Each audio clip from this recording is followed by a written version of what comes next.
Turkmenistan, a Central Asian nation known for its vast deserts, natural gas reserves, and grandiose architecture, is also infamous for being one of the most isolated and authoritarian regimes in the world.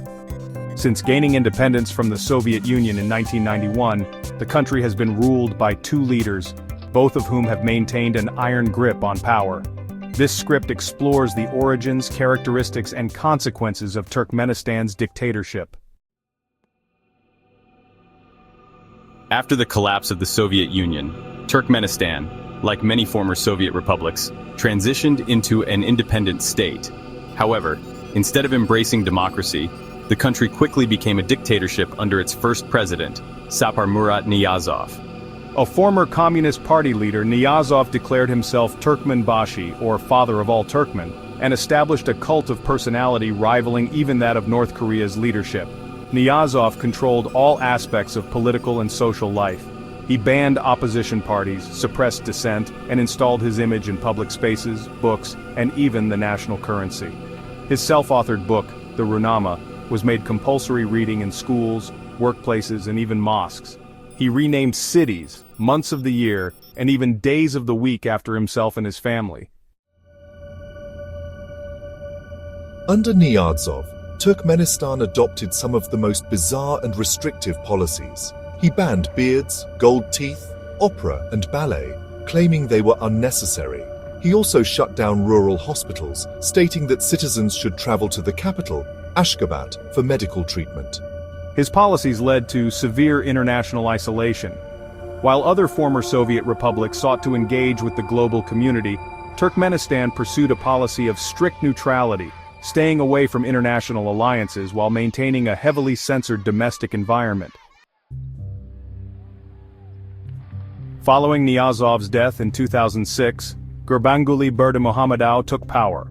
While initially promising reforms, he largely continued his predecessor's authoritarian rule. The country remained one of the most repressive in the world, with no free press, no independent political opposition, and extensive surveillance. Berdimuhamedov, however, sought to modernize the cult of personality. He portrayed himself as an athlete, musician, and scientist, frequently appearing on state television riding horses, composing songs, and performing in front of adoring crowds. Like his predecessor, he erected golden statues of himself and tightly controlled all aspects of life in Turkmenistan. Turkmenistan holds the fourth largest natural gas reserves in the world, making it theoretically one of the wealthiest countries per capita. However, due to mismanagement, corruption, and economic policies that discourage private enterprise, much of the population lives in poverty. While the government constructs extravagant white marble buildings and massive golden statues, many Turkmen citizens struggle with unemployment and food shortages. Additionally, Turkmenistan's economy is heavily dependent on natural gas exports, particularly to China. The government's failure to diversify has led to economic stagnation, exacerbating hardships for the population. Human rights abuses in Turkmenistan are widespread. The government routinely arrests and imprisons political dissidents, journalists, and activists. There are reports of torture, forced disappearances, and harsh prison conditions. Citizens live under constant surveillance, and the country has no independent media.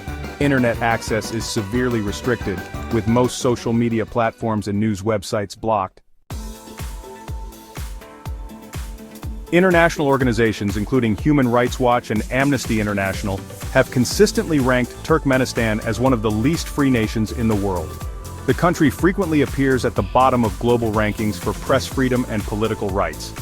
In 2022, Serdar Berdimuhamedov, the son of Gurbanguly Berdimuhamedov, became Turkmenistan's third president after a carefully orchestrated election. His rise to power marked a continuation of dynastic rule, mirroring autocratic regimes like North Korea. Despite promises of modernization, the younger Berdimuhamedov has maintained the same authoritarian policies as his father. The government remains heavily centralized, with no room for dissent or independent institutions. Some speculate that, while Serdar officially leads the country, his father continues to exercise real control from behind the scenes. Given the country's vast energy resources and geopolitical significance, Turkmenistan remains an important player in Central Asia. However, without political reforms, economic diversification, and respect for human rights, the country risks stagnation and further international isolation. As long as the Berdimuhamedov dynasty remains in power, the prospects for democracy in Turkmenistan appear bleak. For now, it remains one of the most closed and enigmatic regimes in the modern world, a dictatorship where golden statues, extravagant palaces, and strict state control define everyday life. Turkmenistan's dictatorship stands as one of the most extreme examples of authoritarianism in the 21st century. While its leadership projects an image of stability and prosperity, the reality is one of repression, economic struggles, and human rights violations. Whether the country will ever transition towards a more open society remains uncertain, but for now, its people continue to live under one of the world's most repressive regimes.